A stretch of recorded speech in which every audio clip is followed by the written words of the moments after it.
A continuación, le damos la palabra al doctor José Ramón Chávez García, magistrado en el Tribunal Superior de Justicia de Asturias, quien presentará su conferencia Pensamiento y actitud de los jueces en las deliberaciones para alcanzar el consenso sobre la justicia del caso.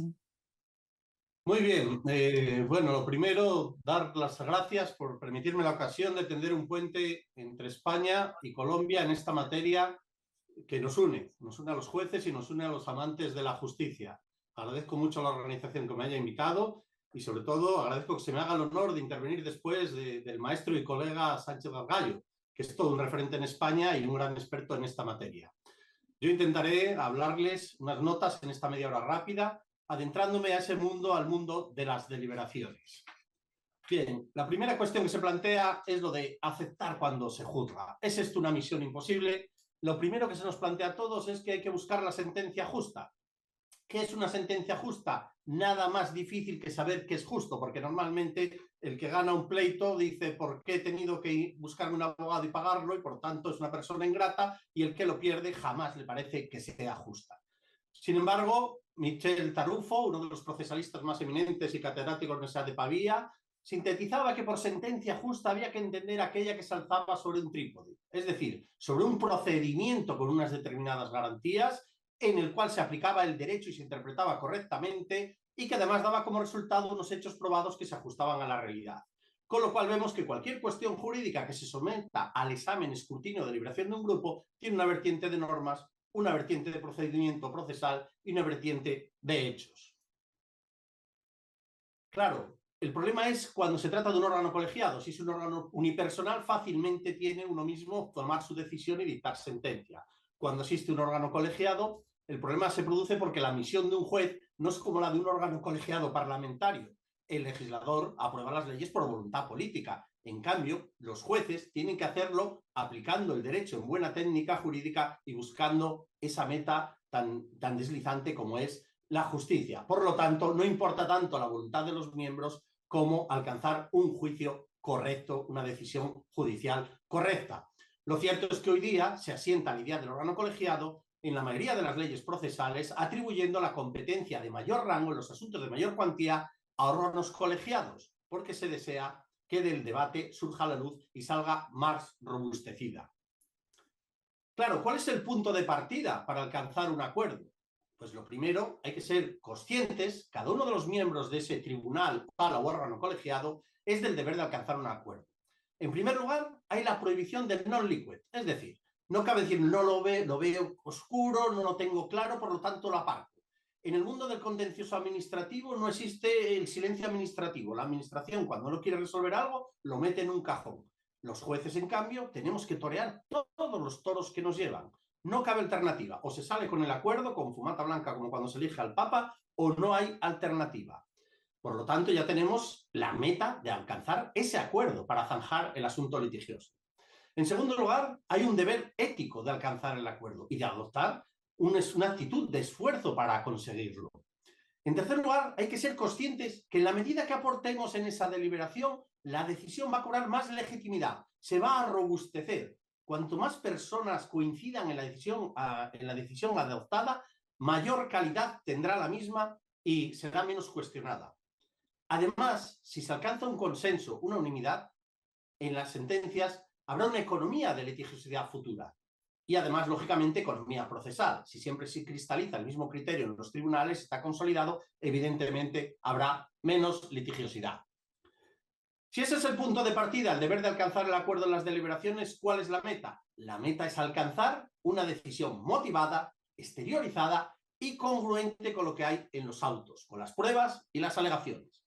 Hay que tener muy claro que la sentencia no es un sumatorio de opiniones, no es un parecer, no es un foco ni un foro, es el producto de un intercambio racional de ideas entre personas que están investidas de ese regalo que es contribuir a una sociedad más justa aportando su saber hacer. Por lo tanto, son juicios técnicos los que se van a enfrentar para ver si caminan en el mismo sendero o si fruto de su colisión arrojan la chispa de una voluntad única. Y por tanto, es legítima incluso la transacción para mejorar la posición sin perjudicar a ninguno. Alguno dirá, se rasgará las vestiduras y dirá, ¿cómo va a caber una transacción cuando hablamos del derecho si esto no es seguridad jurídica? Efectivamente, las deliberaciones son una puerta cerrada, normalmente. ¿Por qué son secretas las deliberaciones judiciales? Efectivamente, porque hay que hablar con libertad, debatir con libertad, contrastar, no guiarse por la primera opinión y, por tanto, caben, desde luego, transacciones para lograr afinar con esa meta de una resolución justa, motivada, externa y congruente. No es lo mismo acertar en justicia que ofrecer una resolución razonada, que esa es la misión que tenemos los jueces. El procedimiento, ¿cuál es el camino? El procedimiento para deliberar, en el caso español, como en todos los demás, lo traigo aquí a raíz de la Ley de Enjuiciamiento Civil, con muy buena lógica, dice, habrá una discusión y votación. Y aparte de la idea de que va a haber discusión, no una voluntad única, y lo somete a votación al final una vez que está maduro lo que se ha discutido. Matiza la ley española, la Ley de Enjuiciamiento Civil, será dirigida por el presidente. Luego ya tenemos ahí un primus inter pares que va a coordinar, a impulsar, a ordenar y que va a tener un papel muy importante tanto en cuanto a canalizar la decisión hacia el consenso como a veces justo lo contrario. Y se verificará siempre a puerta cerrada. No porque los trapos sucios se laven dentro, no, sino precisamente para poder hablar con libertad. Luego, la figura del ponente existe en España, como muchos la mayoría de los sitios, que es una persona que someterá a deliberación de la sala o sección los puntos de hecho y las cuestiones o fundamentos de derecho. Y dice, así como la decisión que debe recaer, y se procederá a votación. Es decir, alguien se lo estudia concienzudamente, los pone a sus compañeros y se va interviniendo hasta alcanzar o que cristalicen un acuerdo común. A veces hay sentencias fáciles de alcanzar el consenso y otras complicadas. Ahora veremos los escollos.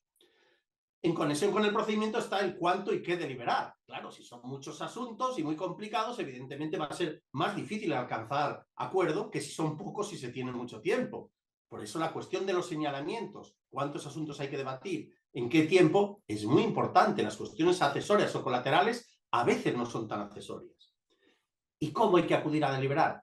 Pues con concentración física y mental y dedicación. No un pasaba por allí, no estoy cumpliendo un trámite, no estoy en el café. Al contrario, la justicia es cosa seria. Mis compañeros merecen respeto, los litigantes merecen respeto y todos estamos ahí por y para la justicia. Vamos a ver, si ese es el escenario, cuáles son las fuentes de discrepancia, la subjetiva, la objetiva y la formal. La principal fuente subjetiva de discrepancia es que no todos somos iguales, es verdad. Yo he puesto ahí los tipos de personas acudiendo a algo clásico, por si acudimos, actualmente los psicólogos distinguen hasta más de 70 personalidades y temperamentos. Pero si nos vamos a Galeno, en el siglo II, en la época romana, hablaba de 4 tipos básicos que seguro que cada uno nos identificamos con alguno de ellos. Pues hay coléricos, son gente vehemente, hay el flemático, que es el impasible, el sanguíneo, el hombre extrovertido, que todo busca el acuerdo, y el melancólico, que es el frío y el analítico. Cada uno de nosotros mentalmente nos asignamos uno de estos y todos somos muy generosos, casi todos queremos encajar en el tipo sanguíneo. Pero lo cierto es que la ruleta que reparte la composición, fruto de la antigüedad, fruto de los concursos y de los traslados de una sala, puede coincidir una sala que tenga 3 magistrados coléricos, 3 melancólicos, 3 sanguíneos o mezclados. Y que ni que decir tiene que va a ser distinta la resultante. Asimismo, hay la vertiente subjetiva personal, la experiencia, por supuesto que la experiencia como en el ejército es muy importante. La edad, ¿cómo no? No se va a juzgar igual un asunto ni por razón de edad, ni por razón de sexo, un asunto de responsabilidad patrimonial por un tema sanitario, de un problema de nacimiento de un bebé, no lo va a ver igual una chica probablemente que un señor de una edad avanzada, claro que no. La formación coincide muchísimo, se tenga más formación especializada o no. Y la procedencia, si se viene de juez de instancia, con lo cual se ha estado en trinchera mucho tiempo, o si se está directamente en las salas. O sea, entonces cambia mucho. No todos somos iguales. Pero eso no hay que verlo como una debilidad de las deliberaciones. Hay que verlo como un enriquecimiento de las mismas. Asimismo, luego están las etiquetas. Quiera que no, nadie se etiqueta. Todos nos consideramos con la toga como con la justicia, con los ojos vendados. Somos imparciales, impasibles y autocontrolados. Pero, sin embargo, los letrados suelen hacer sus quinielas. Por sus sentencias te juzgarán. Por sus sentencias los conoceréis. La mayoría de las etiquetas son injustas, porque por una sentencia aislada le ponen la etiqueta a un juez. Por ejemplo, en el derecho administrativo es frecuente decir, este juez es pro administración, o este juez es pro-administrado. Si la gente hace el cálculo mental de que favorece mucho a la administración o en cambio al administrado. O en el tema penal, y muchos, este es muy pro-reo o este juez es muy pro-fiscalía. O en el mundo laboral se dice hay jueces muy proteccionistas del trabajador y otros pro-empresario. Insisto en que estas etiquetas no suelen ser, las suele poner el vox populi de los letrados y el pasilleo y no hacen justicia.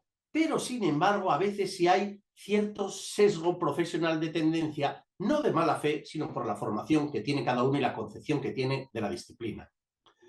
En el mundo del derecho administrativo, del contencioso administrativo, hay un principio que se lleva debatiendo 20 años en España. Si la jurisdicción contenciosa administrativa debe limitarse a revisar lo que hace la administración y nunca adoptar medidas cautelares positivas y nunca ejecutar sentencias sin darle antes la oportunidad a la administración y a devolver siempre a la administración cuando comete un error para retrotraer el procedimiento y que vuelva a disparar el segundo tiro, y hay otros que parten de la tutela judicial efectiva, de la jurisdicción protectora, aquella de que si queremos hacer una auténtica justicia no podemos convertirla en una puerta giratoria y hay que controlar plenamente a la administración. Pues no es lo mismo que si está un juez más pro jurisdicción revisora en lo contencioso y otro juez deliberando jurisdicción protectora. Evidentemente son dos trenes con distinta dirección. El reflejo se ve también en algo crucial recientemente con el asunto Chevron en Estados Unidos, que saben que había una jurisprudencia consolidada de respeto por los jueces hacia el poder regulador de la administración americana. Se decía, no, en caso de duda hay que permitir que la administración, con la teoría de la deferencia, que ella resuelva. ¿Cómo nosotros los jueces, que somos del Poder Judicial, vamos a sustituir al Poder Ejecutivo? Pues bien, en el 2024 se encierran 30 años de jurisprudencia consolidada y en una votación, creo recordar, pues de 6 jueces sobre 3, 6 votos sobre 3, con lo cual no hubo consenso, y se cambia de un plumazo y se dice, no, ahora sí, ahora ya pueden los jueces empezar a controlar, incluso a sustituir, allí si no hay margen de discrecionalidad, allí en ciertos espacios de decisión de la administración. Es un ejemplo de un cambio donde la concepción cambia a golpe de sentencia. Pero hay fuentes objetivas de discrepancia, fuentes objetivas. Siempre todos podemos clarificar en nuestro ámbito, siempre decimos, hay asuntos A, asuntos B, hay casos fáciles y difíciles. Es verdad que subjetivamente todos hemos pensado alguna vez, ¿por qué me habrá tocado a mí este asunto que no hay precedentes? Mira tú qué casualidad. Siempre tenemos esa concepción de que decimos, qué raro que no haya nada de jurisprudencia sobre este caso y me ha tocado a mí por primera vez. Este lamento interno lo hacemos algunas veces. Pero la discrepancia viene porque hay muchos frentes en el poliedro que se somete a deliberación y a resolución. Veamos, los hechos, solo decidir la prueba de los hechos, cuando tenemos un montón de medios de prueba y para cada juez puede valer más uno u otro. ¿Qué vale más? ¿Vale más la prueba documental? ¿Vale más la pericial? ¿Vale más los testigos? ¿Vale más un testigo que otro? ¿Hay que pedir una diligencia final o no? Para unos le resultará muy convincente la pericia, para otros el testigo. Luego ya tenemos ahí un margen en que no todos los jueces lo van a ver igual. Ahí está la labor del ponente de explicar y convencer por qué le merece más crédito o rigor unos u otros. Estamos en el terreno de la sana crítica, ya saben, la sana convicción en Alemania. Es decir, que va a valorar documentos, testigos o pruebas, mientras no exista un algoritmo que sustituya a un juez, de momento se deposita la confianza en los jueces para que valorando la prueba extraigan el zumo de la convicción de los hechos probados. ¿Y el derecho? ¿Está claro el derecho? No. A veces hay dificultad para determinar la aplicación del mismo derecho. ¿Qué norma por razón de tiempo, de espacio, de rango? Si una ley, un reglamento, si una u otra. Pero claro, una vez que se ha atrapado la norma aplicable, a veces la discrepancia en la deliberación surge sobre cómo se interpreta. Y aquí nuevamente tenemos un menú para interpretar. ¿Qué interpretamos la norma? ¿Por su literalidad? ¿O por su finalidad? ¿O por su contexto? ¿O por los antecedentes históricos? ¿O por los antecedentes legislativos? Es verdad que nos enseñaba Umberto Eco que los límites de la interpretación la tienen las palabras, y si algo está muy claro, el punto de partida es la interpretación literal. Pero nunca faltará alguien que encuentre algún argumento interpretativo que conduzca a la solución contraria, y por tanto, abierto está el debate. Y llegados el fallo, ya determinados los hechos y el derecho y la aplicación, si se alcanza el acuerdo, ¿qué vamos a hacer con la sentencia? ¿Va a ser estimar, desestimar, total, parcialmente, inadmitir, pérdida de objeto? Y además puede plantearse otra cosa.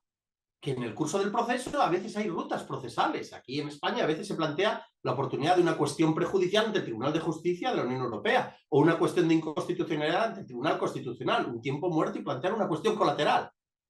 Quiero mostrar esto para que vean la cantidad de fuentes objetivas de sana discrepancia que pueden existir. Hechos, derecho, fallo, rutas procesales.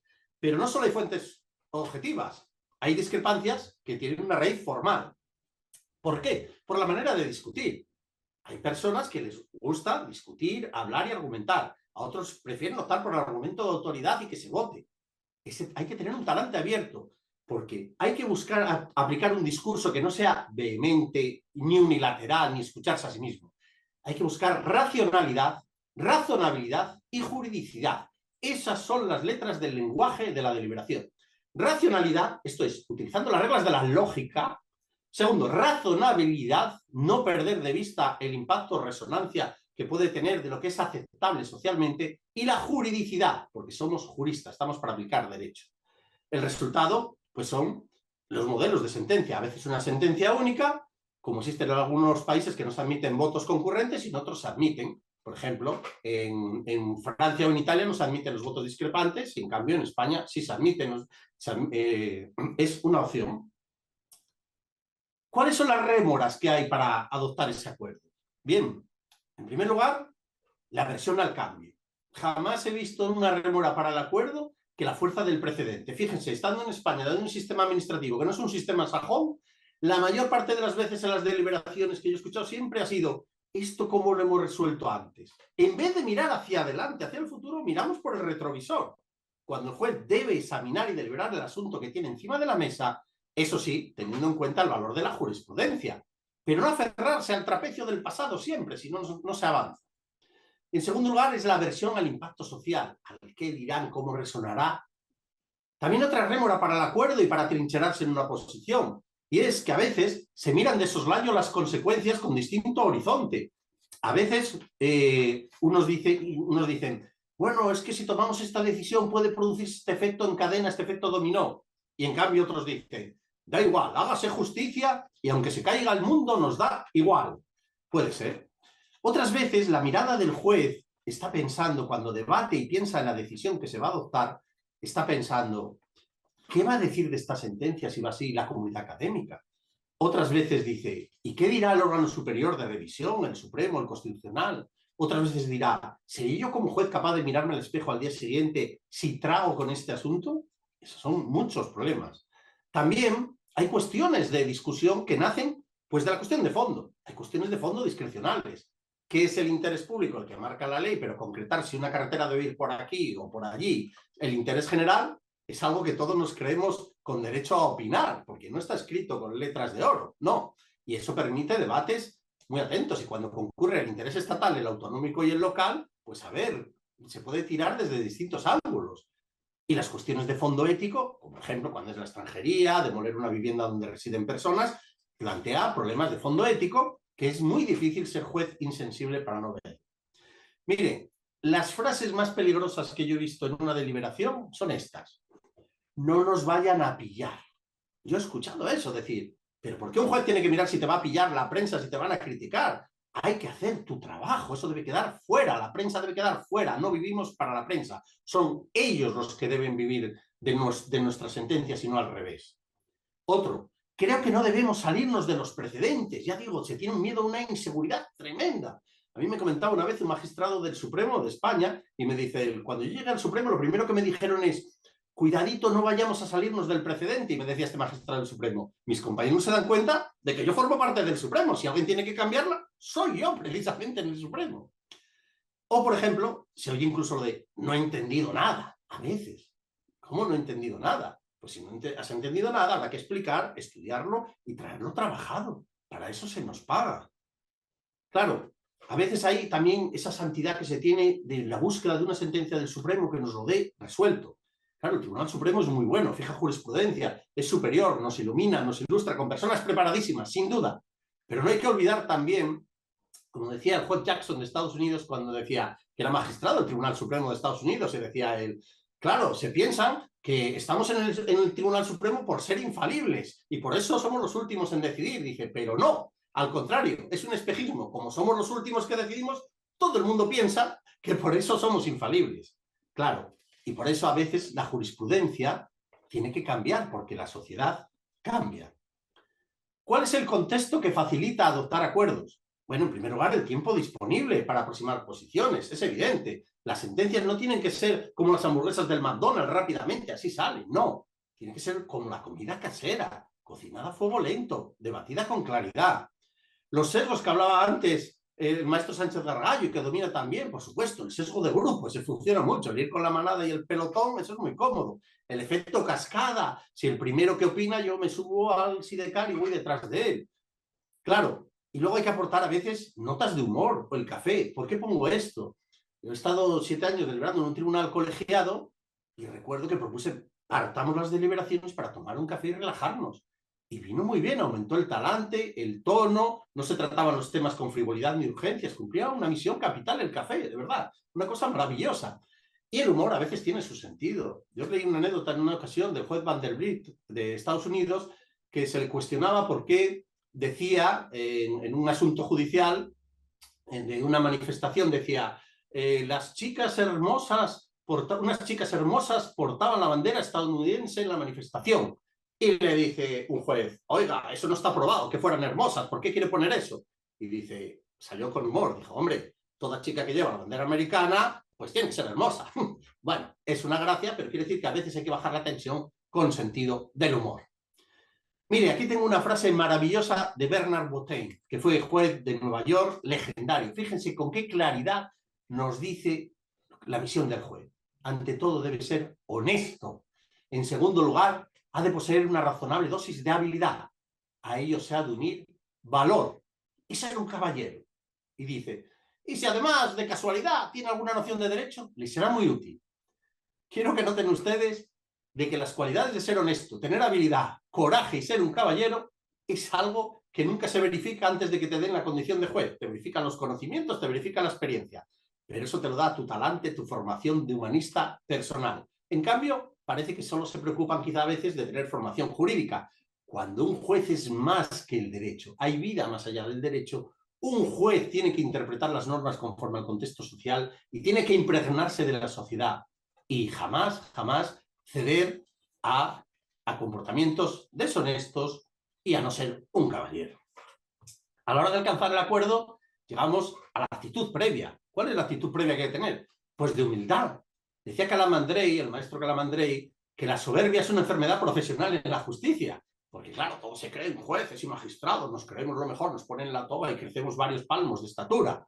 Claro, el problema de la soberbia, ¿cuál es? Cuando hablaba antes de los sesgos, el maestro Sánchez Gargallo, claro, el problema es que hay el sesgo de confirmación. Si yo propongo algo el primero y manifiesto mi parecer en una deliberación y luego se me viene a contradecir, yo voy a sostenerlo más todavía. Pues no, hay que intentar tener la grandeza moral y personal de rectificar.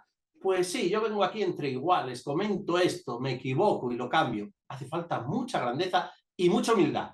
Y en el mundo del derecho administrativo de todas las disciplinas, la humildad más necesaria. Porque no sé en Colombia, pero al menos en España, es un auténtico poliedro el sistema de fuentes jurídicas, leyes, decretos leyes, reglamentos, constitución, es leyes estatales, autonómicas, locales, normativa, va cambiando, motorizada. De verdad, es un malabarismo auténtico de normas, de verdad. Entonces hay que ser humilde, humilde, porque va cambiando constantemente. Cogemos la mesa de un civilista y tendrá el Código Civil y las leyes especiales. El de un penalista, el Código Penal y la Ley de Enjuiciamiento Criminal. El de un administrativista en España está emparedado de leyes generales y especiales. Ahí no hay quien nade con soltura. En segundo lugar, la actitud de aparcar prejuicios, los subjetivos y objetivos. Nada fácil por lo que se decía, porque nadie reconoce que tiene prejuicios. Ese es el problema. Sortear los sesgos sobre inferencias lógicas es muy difícil. Nos vamos tallando de una manera y cuando pasamos de los 40 ya nadie cambia la manera de razonar. Es muy difícil, se necesita un autocontrol. Luego hay que sentir que es un trabajo en equipo, por supuesto, insisto, estamos uncidos todos al deber en la sala de adoptar acuerdos sobre el asunto en pos de la sentencia justa y conjurar el nefasto pacto de togas. ¿Qué es el pacto de togas? El sencillamente ser una deliberación decir yo no te voy a poner problemas a ti porque y tú no me los pones a mí, porque no se vaya a entender que yo si pongo objeciones al ponente pues lo entienda como un acto hostil, luego me los pongan. Pues el pacto de togas debe desterrarse. Y ¿Cuál es la actitud que se tiene al escuchar al ponente? Pues el que habla tiene que ser con lealtad, decir la verdad. En administrativo hay autos de miles de folios, tienes que confiar en el ponente a ciencia cierta, de verdad. Lo que pasa es que el ponente lo hace en 10 minutos y maximiza unas cosas y minimiza otras. Hay que apelar a esa lealtad de exponer ante los compañeros la realidad. Y hacerlo claro, recordando a Gracián, lo breve, si bueno, 2 veces bueno, y con claridad, nada de bucles. Y los que escuchan, lógicamente escuchan, no interrumpir y respetar. He puesto ahí un dibujito que había en un diario español muy simpático porque ven a 3 jueces deliberando, pone la ley, si se fijan, siguiendo el reloj hacia la derecha, dice, primero ven la letra y ven una interpretación. Otro dice, raseros, jurisprudencias, agujeros y fisuras en la ley. Otro ve la trampa implícita, otro dice, fijémonos en los defectos de forma y fondo, y otros en el espíritu de la ley. Fíjense con el peso de esas orientaciones hacia dónde va a ir la balanza. ¿Cuál es la actitud al defender y atacar argumentos para alcanzar ese acuerdo? Pues lo primero es separar la idea de compañerismo y amistad entre jueces. Somos compañeros, somos amigos y eso no es incompatible con que yo pueda discutir tu opinión sanamente y que tú discutas la mía. Y salimos de ahí tan amigos. A veces hay escenas y anécdotas de verdad vergonzantes, menos mal que son a puerta cerrada. Hay que separar también la discusión de la conferencia. Es verdad, hay una discusión y se vierten razones. A veces alguien argumenta y se remonta a las 12 tablas y duerme a los demás. Esa es una técnica de agotamiento, pero no es apropiada para las deliberaciones. Y luego, cuando se debate, si se alza el debate, si la ley es inconstitucional. Claro, siempre hay alguien que lo dice. Dice, para salvar mi argumento, si dicen que la ley es así, pues la ley está mal. Claro, nos recomendaba Montesquieu.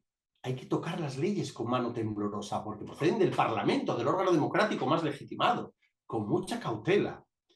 Luego la discusión, no es lo mismo discutir sobre normas que sobre principios. ¿Por qué? Sobre normas es fácil discutir. ¿Por qué? Porque hay unos principios de jerarquía, de competencia, de ámbito espacial, temporal, son las piezas de un tablero de ajedrez y es fácil llegar a un acuerdo. Pero cuando se discute sobre principios, no, amigos. Los principios, es difícil alzar una jerarquía entre principios, entre igualdad, entre libertad, entre seguridad jurídica, ¿no? Se atrinchera uno en el principio o en el valor y es muy difícil. Por eso los principios hay que ponderarlos. No es fácil alcanzar un acuerdo cuando colisionan los principios. Cuando son con normas, resulta más fácil en técnica jurídica. Lo que está claro es que a la hora de discutir todo esto, no hay que ceñirse solo a la norma. En esa deliberación a veces hay que poner encima de la mesa los valores, la ética, lo que está en juego. Hay que hacer una actitud de empatía, ponerse en lugar del justiciable. Y a veces hay que desenterrar eso tan insólito que es la equidad, la solución justa del caso concreto. Decir, vale, todo lo que decís está bien, pero fijaros en las aristas y singularidades de este caso que reclaman una atención especial. Ahí está la grandeza del juez, en saber ver la justicia cuando las normas la enredan. Decía el juez Holmes, a veces el famoso Oliverio Holmes, juez estadounidense legendario, decía que no se podía confiar en un silogismo, que la justicia es algo más, y decía, la justicia es demasiado seria y está en personas muy capaces como para confiarlas a que apliquen matemáticamente un silogismo. ¿Por qué? Porque los jueces conocen cómo manejar el silogismo de las normas, hechos, y aplicarse al caso concreto, pero también tienen que jugar con todos los valores de la sociedad y los que tienen que aplicar, y los principios. La actitud para desbloquear y para facilitar los acuerdos parte de la autoridad del presidente de la sala de sección, evidentemente. Esto es como una orquesta. Alguien tiene que dirigir los debates. La elasticidad de la argumentación, distintos puntos de vista. Cuando hay un debate y se llega a un punto muerto, hay que elevar la discusión hacia arriba, hacia los principios generales del derecho. Y además aportar ingenio, pero ingenio para sumar, no para restar. El que está allí no tiene por qué meter palos en la rueda. Hay que avanzar en la dirección. Y no hay que tener tampoco temor a aplazar el debate. Si hay que aplazarlo porque no está maduro, se aplaza, en vez de cerrarlo mal. A veces, yo alguna vez hemos llegado a un debate y siempre dije, mira, lo que hay que decir, como es razonable lo que dicen mis compañeros, aunque yo no lo comparto, pero lo decís a la vista de las singularidades, os propongo, y así lo asumen, que pongamos solo este inciso, que en este excepcional y singular caso, y sin que se invoque la analogía, ¿por qué? Porque no quiero que luego se me invoque como un precedente, porque creo que admite diversas lecturas. Lo digo cara a facilitar una solución. Y no hay que tener, de verdad, miedo en argumentar y en llegar a soluciones. Además, crear jurisprudencia es algo muy bonito. Decía Rafael de Mendizábal Allende, que falleció hace año y medio, creo, un maravilloso jurista español, y dicen, tenemos muchas ventajas sobre los médicos se equivocan y dejan muertos, los jueces nos equivocamos y dejamos jurisprudencia. cosa que es muy ingeniosa y certera. Los votos particulares. Los votos particulares, pues nunca es agradable hacer un voto particular. Dice Siol Rius, un magistrado del Tribunal Constitucional, en esa sentencia de 2018, dice esto literalmente, fíjense qué belleza. Dice, un voto particular representa la confesión pública de un fracaso en la capacidad de persuasión para conformar una opinión mayoritaria. Fíjense, porque es que los votos particulares que se hagan hoy, suele decirse, son la sentencia del mañana, ya que si hay un voto particular, dirá el recurrente, bueno, el que el perdedor al menos, mira, hay un asidero para que el día de mañana vuelva a plantearlo y enriquecer cuando cambien las mayorías. Ahora bien, al hacer un voto particular también hay que tener cuidado. ¿Por qué? Porque no es un juego, es algo serio y hay una imagen de las sentencias. Las sentencias, la gente tiene confianza legítima en que complementa el ordenamiento jurídico la jurisprudencia y por eso conviene que sean unánimes. Lo que no quita que si alguien cree firmemente y cree que es relevante, que tiene una opinión discrepante, haga su voto particular con valentía. Ahora bien, yo entiendo que si tenemos una opinión discrepante, pero en el seno de las deliberaciones, pero no la vemos con una firmeza inquebrantable y somos conscientes de que nuestro voto particular no va a aportar nada útil, pues hombre, no lo hagamos, aceptemos la mayoría, siempre que no sea una barbaridad y no vaya contra nuestras convicciones. Claro, mirando hacia el futuro, acabando porque la media hora es media hora, se me dijo, en primer lugar, pueden cambiar las deliberaciones, el apoyo a Internet en las deliberaciones, ya veremos si los magistrados mientras están hablando pueden consultar Internet, las bases de datos, etcétera, además, que está hoy día en esa fase.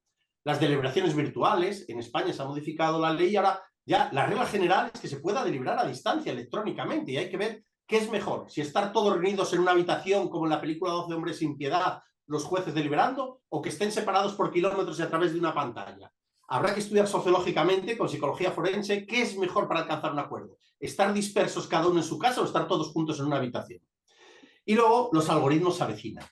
Vamos a ver los algoritmos. De momento estamos en un reino en el cual los magistrados, como digo, a su leal saber entender, con su formación, intentan llegar a un acuerdo. Pero algún día llegará un algoritmo que a lo mejor hará todo el trabajo y buscará ese consenso. No lo sabemos. Hace poco leía que en China se está experimentando el que los jueces hacen su proyecto de sentencia y el algoritmo les envía el borrador estándar y tienen al menos el deber de cotejarlo, porque si hay una desviación entre lo que iban a proponer y lo que el algoritmo inteligente supuestamente dice, tienen que revisar su sentencia. Es curioso. Me aterra eso. Yo siempre preferiré tener un juez humano que no un robot. Y ya para terminar, voy a mostrarles un caso. Este es un cuadro, como saben, Lección de Anatomía, un cuadro de Rembrandt, y que me resulta muy gráfico para representar lo que puede ser una deliberación en caricatura, ¿no?